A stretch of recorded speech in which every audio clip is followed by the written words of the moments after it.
Star Wars and Indiana Jones. Indiana Jones strolls into a Shanghai nightclub called the Obi-Wan Club, and that's not just a wink, it's a neon sign pointing straight to a galaxy far away. Then there's Raiders of the Lost Ark, where a temple wall shows 3PO and R2 just casually hanging out in hieroglyph form like they took a wrong hyperspace turn and landed in ancient Egypt. George Lucas had his hands all over both franchises, so these nods serve as breadcrumbs. The theory says these stories share the same meta-universe, with Indiana Jones bumping into relics that echo intergalactic legends. Maybe those artifacts he's chasing could be leftovers from crashed ships or forgotten space tech buried long before his fedora ever hit dirt. Monsters Inc. and Brave kicks things off in a medieval world where a witch casually turns people into bears and carves mysterious creatures into wood, including one that looks suspiciously like Sully. That little shop of spells and axes might be the spark that sets off the entire Pixar timeline. Magic's introduction there starts transforming animals and objects, which later snowballs into a future ruled by intelligent monsters. The theory runs with the idea that the witch is tied to the future door tech used in Monsters Inc. The doors that let monsters access human energy definitely sound like they would be ancient magic evolving into science fiction. Over time, humans decline, creatures rise, and poof, Monsters Inc. is born. It all spirals from that one moment with a bear, a witch, and a wooden Sully peeking from the background. By the way, if you guys like movie content like this, I would really appreciate it if you could subscribe. Thanks. Anyways, Pulp Fiction and Reservoir Dogs. The Vega brothers are the flashiest link here. Vic's the razor-happy wildcard in Reservoir Dogs, and Vincent's the smooth-talking hitman in Pulp Fiction. Tarantino's already said they're brothers, so that pretty much anchors both stories in the same gritty universe. Then there's the Dimmock situation. Mr. White's real name is Larry Dimmock, and in Pulp Fiction, we meet Jimmy Dimmock, who's got a coffee problem and a blood-soaked kitchen. That's not a throwaway name. Those two are probably family too. Big Kahuna Burger pops up in both like a greasy neon breadcrumb, keeping the world connected through fake fast food. Fans even think both films could be unfolding on the same chaotic day, with the cops too distracted by the botched diamond heist to deal with Vincent and Jules cruising around in their blood-splattered ride. Alien and Blade Runner. Captain Dallas from Alien working for the Tyrell Corporation. That tiny note in the Nostromo files flips the switch on a theory that's packed with hidden threads. Then there's Peter Weyland from Prometheus calling out a mentor who ruled from a pyramid in the City of Angels. Clearly a nod to Eldon Tyrell's fortress in Blade Runner. The tech overlap hits too. The exact same purge screen flashes in both films, like they raided the same hardware store for dystopian consoles. Both stories revolve around synthetic life and mega corporations pulling all the strings, with replicants in Blade Runner and androids in Alien grinding under human control. Ridley Scott even admitted he saw the Blade Runner city as the kind of place the Alien crew would stumble into, hit a bar, and try to forget what just tore through their ship. Willy Wonka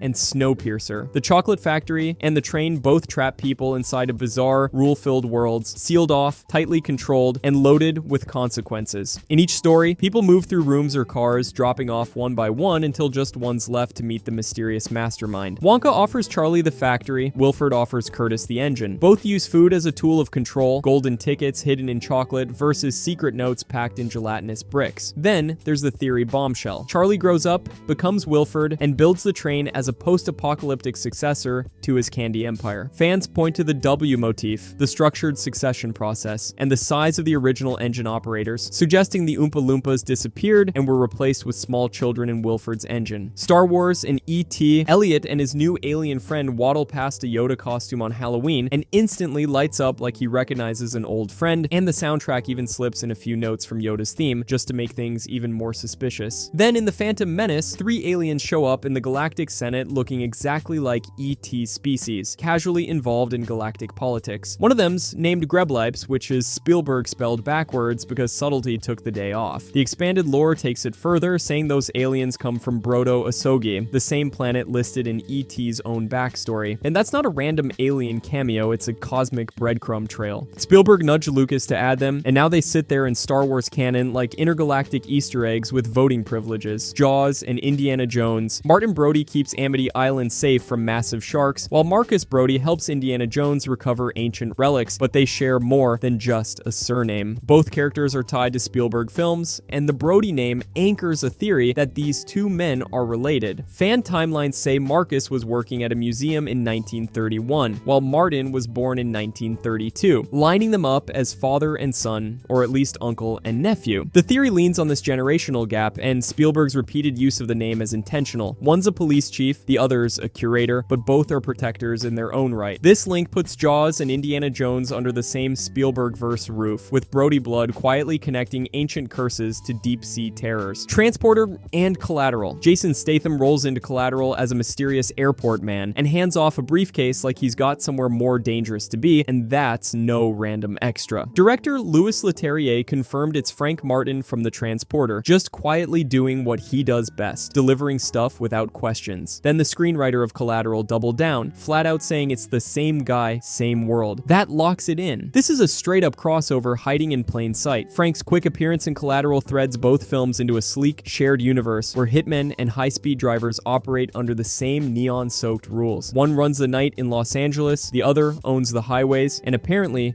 they know how to stay out of each other's way. Jaws and Piranha 3D. Richard Dreyfuss shows up at the start of Piranha 3D as a character named Matt, wearing the same glasses, drinking Amity beer, and humming the same tune he did as Matt Hooper in Jaws. He's older, still unlucky near water, and then gets shredded by a swarm of prehistoric piranhas. That opening scene is a death scene decades in the making. The name, the beer, the glasses, the song all stitched together to make it clear this isn't a coincidence. Dreyfuss even admitted the role was a nod to Hooper, completing the circle. That cameo ties Jaws and Piranha into one big fish-infested cinematic universe. Hercules and the Lion King. In Hercules, there's a moment where he poses in a lion skin cloak, and that shaggy pelt with the angular eyes and black mane looks an awful lot like Scar. Not just any lion, either. The villain from the Lion King, now draped across Hercules like a mythological fashion statement, it's not subtle. Fans locked onto that visual and spun the theory that Scar was defeated sometime after his reign, and somehow his hide ended up in ancient Greece, connecting the African savanna to the gods of Olympus. Disney hasn't said a word, but Scar's face is right there on Hercules' shoulders. That Easter egg lands both movies on lists of Disney films that quietly shared the same world, with this one using a literal character's corpse as the thread. Frozen, The Little Mermaid, and Tarzan. The theory kicks off with Frozen's royal shipwreck. Anna and Elsa's parents vanish at sea, but co-director Chris Buck said they didn't drown. Instead, they supposedly washed up on a jungle island, built a treehouse, had a baby boy, and were eaten by a leopard. That baby? Tarzan. The same director worked on both films, so fans took that quote and ran with it. And there's Ariel from The Little Mermaid casually exploring a wrecked ship underwater that theorists say looks suspiciously like the Arendelle vessel. That ties all three stories together. Frozen's lost king and queen don't die. They become Tarzan's parents, and their ship becomes mermaid property. Fan sites and connection lists have officially grouped them, and that shipwreck now sits at the center of Disney's wildest family reunion. Being John Malkovich and Get Out. Both films revolve around mind control, literally. One uses a tunnel into John Malkovich's head,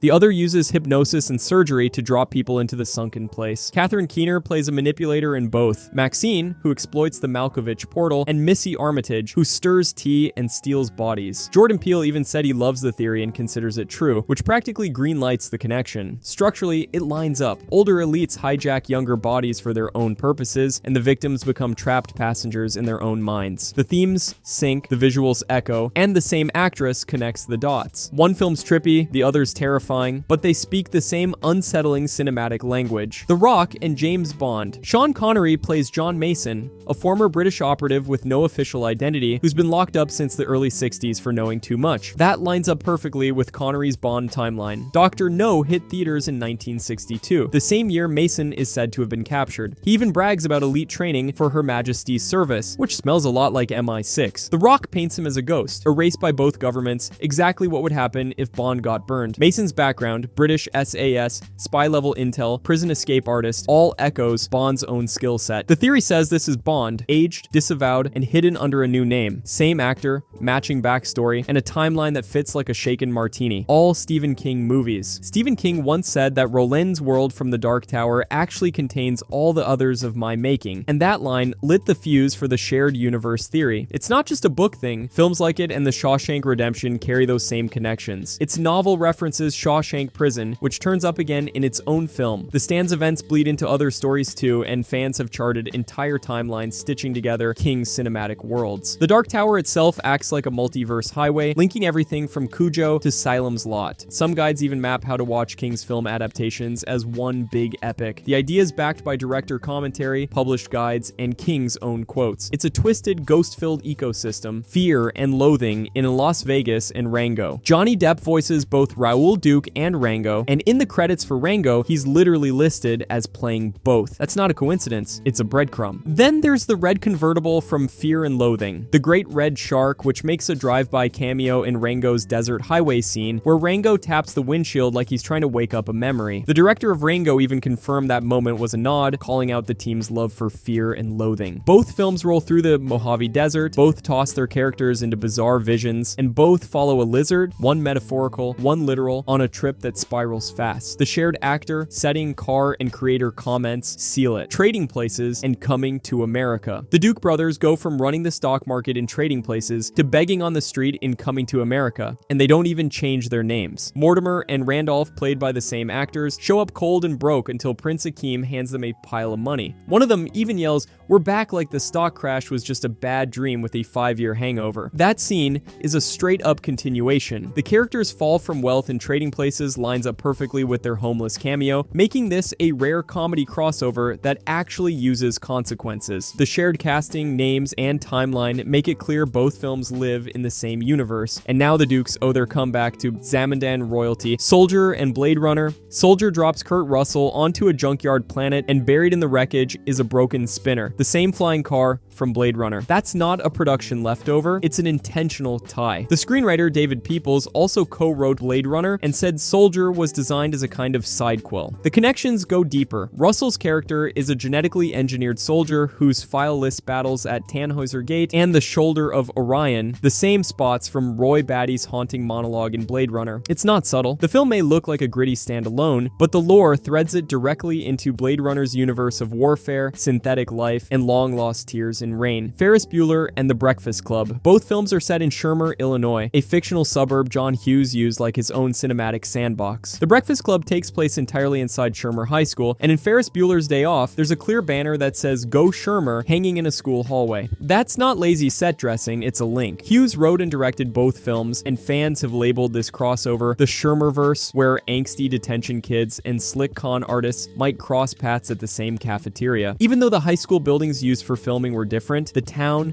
school name, and era all line up. It's all one high school drama multiverse where Ferris probably ditched class while Bender smoked in the library. Super and Brightburn. During Brightburn's mid-credits chaos reel, a blink and you'll miss it news clip flashes a photo of the Crimson Bolt, Rainn Wilson's DIY vigilante from Super. That's not fan fiction, it's canon. James Gunn directed Super and produced Brightburn, and his family wrote the script, so the overlap is tight. Then there's the diner in Brightburn named Darbo's Family Grill, which matches the last name of Frank Darbo, the Crimson Bolt himself. Same world, different tone. One wears a wrench, the other shoots lasers out of his eyes. This is where indie heroes and anti-Superman nightmares quietly collide. Breaking Bad and The Walking Dead. In season 2 of The Walking Dead, Daryl digs through Merle's stash and pulls out a bag of unmistakably blue meth, Walter White's signature product from Breaking Bad. That detail alone sparked a wildfire of crossover theories. Then there's the soundtrack overlap. Negro y Azul, the cartel ballad from Breaking Bad, sneaks into episodes of The Walking Dead and Fear the Walking Dead. Glenn's escape ride from Atlanta, it's a red Dodge Challenger with black stripes, the same model Walter bought for his son. Even though the shows have different tones, fans treat these details as breadcrumbs. Both series aired on AMC, which only adds fuel to the theory that Breaking Bad's meth-fueled chaos somehow paved the way for the zombie apocalypse. Mary Poppins and It. Both characters drop from the sky every few decades, Pennywise after 27 years, Mary Poppins after 25, and each makes their grand entrance by targeting a kid named Georgie. One floats a paper boat into a sewer, the other floats down holding a kite. They both bend reality, conjure impossible illusions, and have a thing for balloons, red for fear, cheerful colors for joy. Mary's got a singing mirror self. Pennywise lurks in a funhouse of reflections. The theory spins this into a shared origin, two supernatural entities with similar powers feeding off opposite energies. Fear for Pennywise, delight for Mary. One dances in shadows, the other in pastels, but both seem to know exactly where the children are. The Matrix and John Wick. Keanu Reeves leads both worlds, but the overlap runs deeper than just casting. John Wick Chapter 3 drops a direct line from The Matrix, guns, lots of guns, right before the action explodes. Chad Stahelski, who directed the Wick films, was Neo's stunt double and credits The Matrix as the blueprint that shaped everything from the choreography to the camera work. He even called John Wick a child of The Matrix. Lawrence Fishburne shows up in both franchises too, playing underground leaders with cryptic wisdom and long coats. Some theories suggest Wick is Neo inside a new simulation, reinserted with no memory, navigating a coded world of assassins instead of agents. It's all tied by style, lore hints, and creators who never stopped playing in the code. Ghostbusters and Caddyshack. In a deleted Ghostbusters scene, Bill Murray shows up as a vagrant next to Dan Aykroyd, and that grimy guy looks a lot like Carl Spackler, the gopher-obsessed groundskeeper from Caddyshack. Same slouch, same mumble, same wild-eyed stare. It's not just a throwaway cameo either. In the Ghostbusters comic series, Ray mentions a dimension that feels like Caddyshack, even calling out Spackler by name and talking about a blown-up golf course. That panel locks the gag into canon. So between a cutscene with a Spackler lookalike and a comic that directly references him, fans stitch the films together into one universe. Apparently, in this timeline, the guy chasing gophers ends up haunting golf courses from another dimension. American Psycho and Rules of Attraction. Sean Bateman sulks through the Rules of Attraction as a moody college student at Camden, but he's not just any guy. He's Patrick Bateman's little brother. That connection's straight from the source, as both films are based on Bret Easton Ellis novels, and the books confirm their family ties. Patrick's a Wall Street psychopath. Sean's a chaotic romantic disaster, and they both exist in the same cold, narcissistic universe Ellis built. The surname is a breadcrumb linking two very different kinds of collapse. Critics and fan lists call out this crossover, locking both films into a literary cinematic web. One slicing up Manhattan, the other's losing his mind in dorm rooms. But the Bateman legacy runs dark in both. Out of Sight and Jackie Brown. Ray Nicolette walks straight out of Jackie Brown and pops up in Out of Sight like he's on break from one case and moonlighting in another. Same actor, same character, no recast, no renaming, just a full crossover. Both films pull from Elmore Leonard novels and not the Tarantino-connected sandbox, which puts them in what's called the Elmore Leonard universe. Jackie Brown is adapted from Rum Punch, Out of Sight from, well, Out of Sight, and both follow Leonard's gritty, sharp-talking style. Film databases and commentary have confirmed they're connected by more than just tone. They share character DNA. Ray's quiet reappearance in Out of Sight ties the two together with a smirk and a badge, grounding them in the same world of slick cons and sideways justice. If you enjoyed this, I'm going to be posting a lot here. I would greatly appreciate it if you could subscribe. Thanks for watching, and see you next time.